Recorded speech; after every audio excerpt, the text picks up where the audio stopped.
Heat Wishart. Thank you, Mr. Speaker. Can I totally associate myself with everything the Prime Minister has said?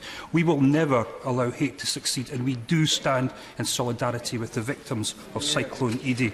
Mr. Speaker, the Prime Minister's deal lies in tatters. Her cabinet is in open revolt. She presides over the biggest constitutional crisis this nation has experienced. And where leadership is required, she has once again cravenly caved in to her hard Brexiteers and will now only seek a short extension to Article 50, contrary to the expressed will of this House. When will she develop a backbone and stand up to those that would take this nation to disaster? And as one of her ministers said this morning, referencing another feeble Prime Minister, weak, weak, weak.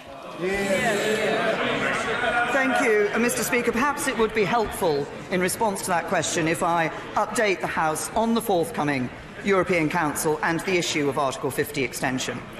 On Thursday, the House voted in favour of a short extension if the House had supported a meaningful vote before this week's European Council. The motion also made it clear that a longer extension would oblige the United Kingdom to hold elections to the European Parliament. Mr. Speaker, I do not believe such elections would be in anyone's interests.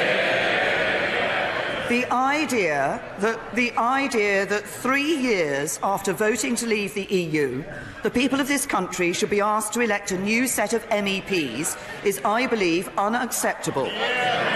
It would be a failure to deliver on the referendum decision that this House said it would honour.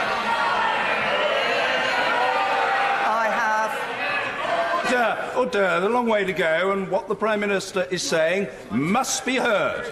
The Prime Minister.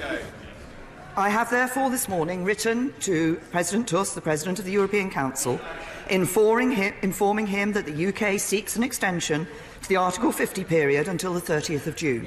Copies of the letter are being placed in the libraries of the House. The Government intends